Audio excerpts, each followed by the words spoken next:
Hello everyone, उम्मीद है आप सब अच्छा कर रहे होंगे। और हर बार की तरह आज आपने फिर से हमें बहुत सारी क्वेरीज़ भेजी हैं स्टॉक मार्केट के ऊपर कि आपको बहुत ज़्यादा उत्सुकता हो रही है कि आपको पता चले ये बात कि कौन से स्टॉक्स अच्छे परफॉर्म कर रहे हैं मार्केट में या कौन से नहीं कर रहे हैं। तो आज हम आपके लिए फिर से एक नया वीडियो लेकर आए मार्केट्स की चर्चा पे, और हम आपको बताएंगे, आपकी क्वेरीज़ का आंसर करेंगे यहाँ पर। और आप सब जानते हैं कि अगर आपको कोई भी क्वेरी है तो आप नीचे दिए गए व्हाट्सएप नंबर पर या कमेंट सेक्शन पर उसको मैंशन कर सकते हैं। हम हर बार की तरह उसको फिर से सॉल्व करेंगे। और एक और बात, आप हमारे साथ इस वीडियो में खुद को ज्वाइन कर सकते हैं उन क्वेरीज़ के थ्रू।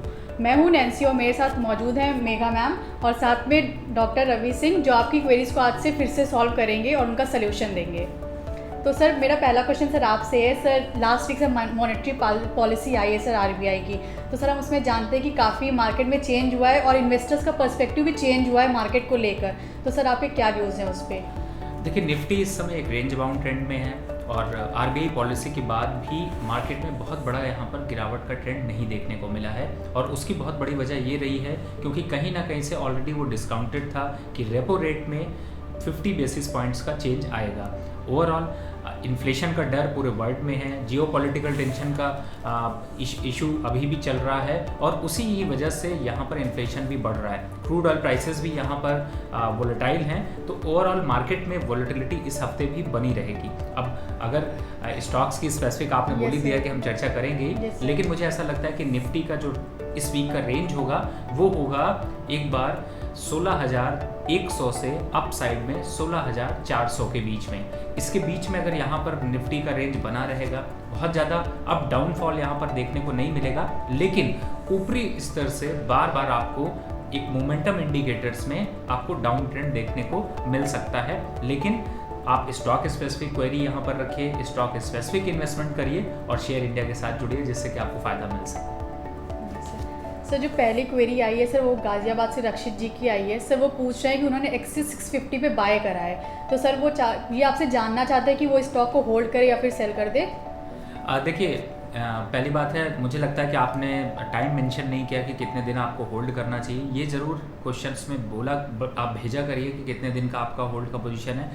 653 चल रहा है तो इसका मतलब है आपने आसपास में ही खरीदा है।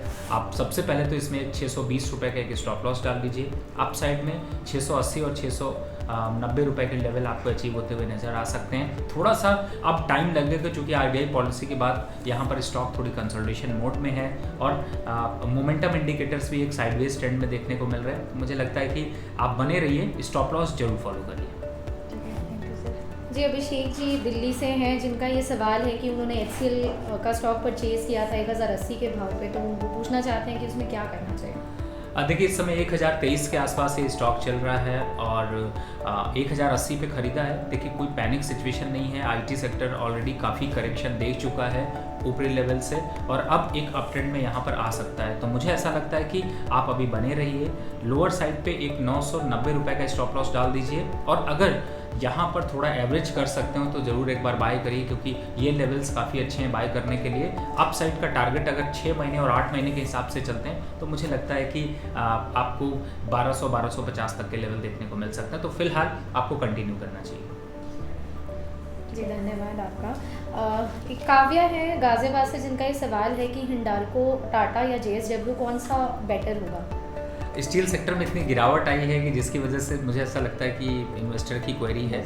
देखिए, जब कोई चीज़ गिरती है तो मैं हमेशा कहता हूँ उसको तब तक गिरने दीजिए जब तक वो रुकता नहीं है, और रुक भी जाता है तो कम से कम 3 से 5 दिन आप इंतज़ार करिए, क्योंकि अगर कोई स्टॉक गिरता है और गिरने के बाद रुकता है तो 3 से 5 दिन तक जब तक नहीं रुकता है तब तक उसका ट्रेंड रिवर्सल नहीं होगा। पहला पॉइंट।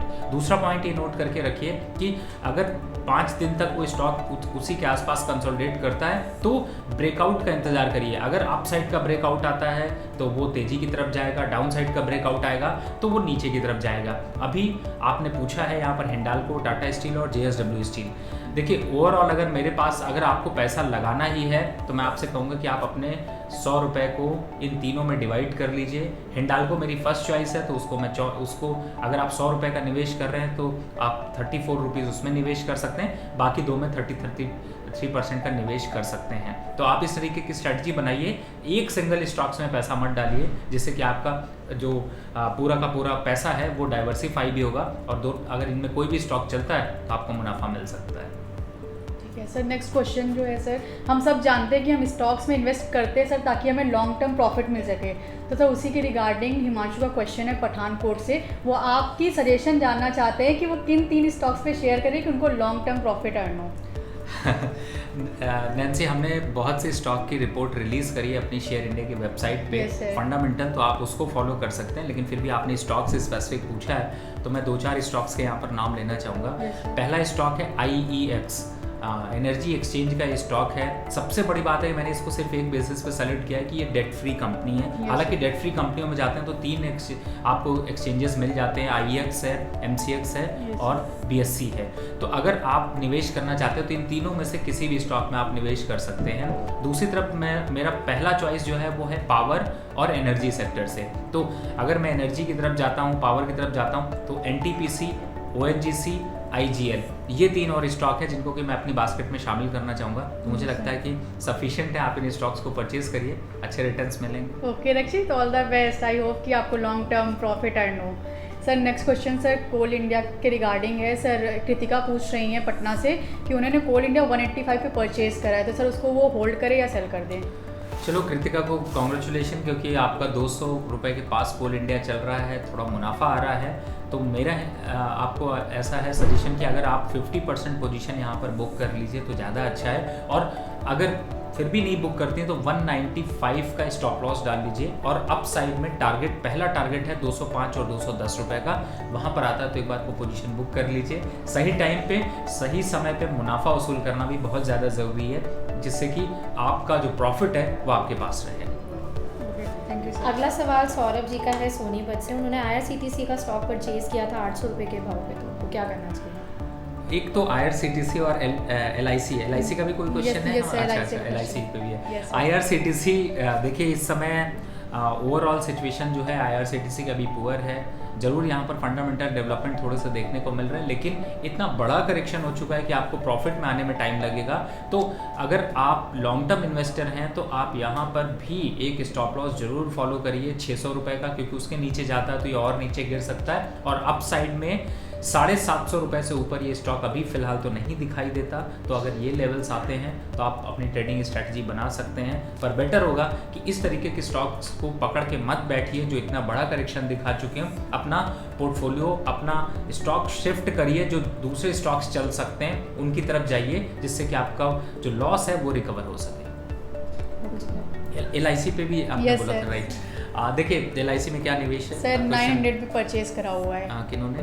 सर रवि जी ने। अच्छा जी सर। चलिए, अगर यहाँ पर 900 पे परचेज है, ऑब्वियसली मुझे लगता है कि IPO का प्राइस होगा, और इस समय तो 727 रुपये के पास चल रहा है। देखिए LIC के अदर स्टॉक्स का कंपैरिजन अगर देखें तो SDFC, लाइफ, ICICI प्रूडेंशियल, ये स्टॉक्स भी 5% गिरे हैं। मुझे ऐसा लगता है कि अभी LIC थोड़ा सा ओवरबॉट, अभी भी ओवरसोल्ड नहीं, ओवरबॉट सिचुएशन में, यानी कि हायर वैल्यूएशन पे है। एक बार 650 तक ये लेवल आ सकता है, उन लेवल्स पे निवेश करने की सोचिए। फिलहाल मुझे लगता है कि आपको लॉन्ग टर्म, अगर आपका 2 साल 3 साल का विजन है तो रखिए, थोड़ा एवरेज आप 600-650 के पास कर लीजिएगा, नहीं तो निकल जाइए। अगला सवाल हिमांशु जी का है सहारनपुर से। उनका सवाल है, उन्होंने डेल्टा कॉर्प परचेज किया था 245 के भाव पे, तो उसको होल्ड करना चाहिए, क्या करना चाहिए? देखिए मैं अभी बता रहा हूँ कि अगर आप कोई भी स्टॉक परचेज करिए तो उसके लिए स्टॉप लॉस जरूर फॉलो करिए, और 1:3 सिंपल रेशियो है। अगर मैं 10 रुपये का टारगेट देख रहा हूँ तो मिनिमम मेरा स्टॉप लॉस 3 रुपये का होना चाहिए किसी भी स्टॉक में।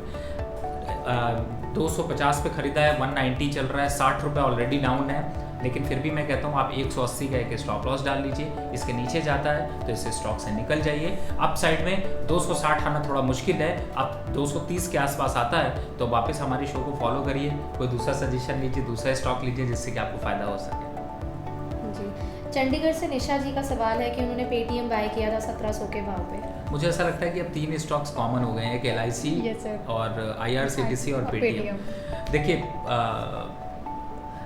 स्टॉक से प्यार मत करिए, अपने रिटर्न से प्यार करिए। स्टॉक आप प्यार करेंगे तो आपको सिर्फ नुकसान होगा, तो मुझे ऐसा लगता है कि आपको आंसर मिल गया होगा कि आप यहाँ पर पेटीएम से निकल जाइए। ये स्टॉक वापस 1800 और 2000 नहीं आएगा। अगर ये स्टॉक 1800 2000 आना है तो मार्केट उससे कहीं ज़्यादा आपको चलती हुई नजर आएगी। अब 600 का स्टॉक अगर 1200 भी जाता है तो 100% की रैली चाहिए, और क्या 100% की रैली स्टॉक दिखा सकता है? अभी तो नहीं लगता।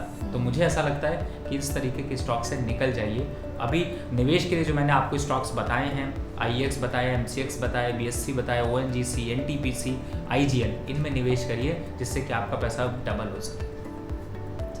ओके, सो फ्रेंड्स, जैसे कि सर ने अभी बोला है कि स्टॉक से प्यार मत करिए, रिटर्न से प्यार करिए। तो आज जो हमने आपको जो भी क्वेरीज सॉल्व करी, आई होप कि आपका रिटर्न उससे इंक्रीज़ हो। और thank you so much for watching this video. और हम आपके लिए नेक्स्ट वीक फिर से नया वीडियो लेकर आएंगे। Thank you.